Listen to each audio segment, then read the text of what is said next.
নমস্কার, শিখা রান্নাঘরে আবার একটি নতুন রেসিপি নিয়ে হাজির হলাম। আশা করি ভালো লাগবে, একটু স্কিপ করবেন না, পুরোটা দেখবেন। আর আমরা বাঙালি মাছে ভাতে প্রিয়, মাছ খেতে খুব ভালোবাসি। আর কি করে আমি তৈরি করলাম এই ভোলা মাছের ঝালটা জানতে গেলে পুরোটাই দেখতে হবে। চলুন দেখে নেওয়া যাক কী করে তৈরি করলাম আমি এই ভোলা মাছের ঝালটা। প্রথমে আমি এখানে একটি মিক্সির জার নিয়ে নেব। এর মধ্যে আমি এবার উপকরণগুলো দিয়ে দেবো। এখানে আমি পরিমাণ মতন সাদা সর্ষে, কালো সর্ষে নিয়ে নিয়েছি।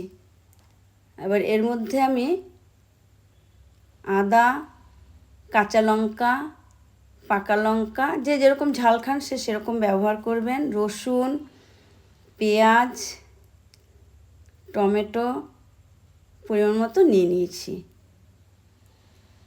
সামান্য লবণ, হলুদ গুঁড়ো, মিষ্টি, এখানে আমি চিনি ব্যবহার করেছি, সামান্য জল দিয়ে মশলাটাকে পিষে নেব। চাইলে আপনারা শিলনোড়ায় পিষতে পারেন।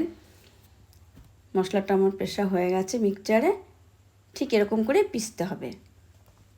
এখানে আমি 3 পিস ভোলা মাছ নিয়ে নিয়েছি, একটু বড় সাইজের ভোলা নিয়ে নিয়েছি। গাটা একটু চিড়ে দিয়েছি যাতে লবণ আর হলুদটা ভালো করে বসে। এখানে আমি ছোটো চামচের 2 চামচ লবণ, 1 চামচ হলুদ গুঁড়ো নিয়ে নিয়েছি।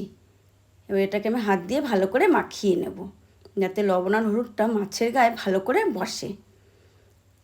লবণ আর হলুদটা বেশ মাখানো হয়ে গেছে। ওভেনটা অন করে একটি প্যান বসাবো। প্যানটা একটু গরম হয়ে গেলে পরিমাণ মতন সর্ষের তেল দিয়ে দেবো। চাইলে আপনারা এখানে সাদা তেলও ব্যবহার করতে পারেন, আমি সর্ষের তেলটাই ব্যবহার করেছি। নেড়েচেড়ে গরম হয়ে গেলে হলুদ লবণ মাখানো মাছগুলোকে একে একে এর মধ্যে দিয়ে দেবো। মাছগুলোকে আমি বেশি কড়া ভাজা করব না, একটু হালকা ভাজাই করব। মাছ বেশি ভাজা করলে স্বাদটাই নষ্ট হয়ে যায়। একটা পাশ হয়ে গেলে আরেকটা পাশ উল্টে দেবো। মাছটা বেশ ভাজা হয়ে গেছে, এবার মাছটাকে আমি একটা পাত্রে তুলে নেব। ঠিক এরকম করে মাছগুলোকে ভাজতে হবে। ওই তেলের মধ্যে আমি একটু তেল অ্যাড করে দেবো। তৈরি করা মশলাটাকে আমি দিয়ে দেবো। এখানে আমি কোনো ফোড়ন ব্যবহার করব না।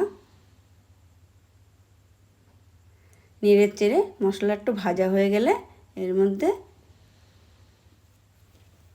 সামান্য লবণ আর হলুদ গুঁড়ো দিয়ে একটু নেড়ে নেব।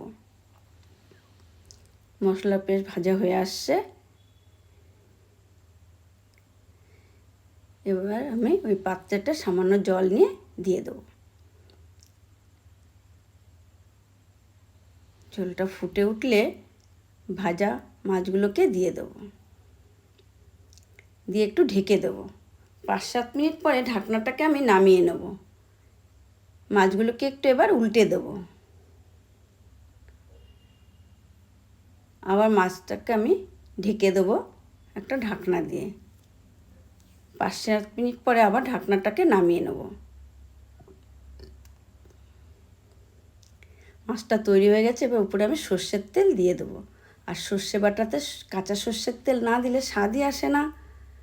আর আমরা মাছ খেতে তো ভালোই বাসি, আর গরম গরম ভাতের সাথে এই সর্ষের ঝালটা খেতে খুব ভালো লাগে। আর যদি ভালো লাগে তাহলে একটি লাইক, কমেন্ট, শেয়ার আর একটি সাবস্ক্রাইব অবশ্যই করবেন। Thank you.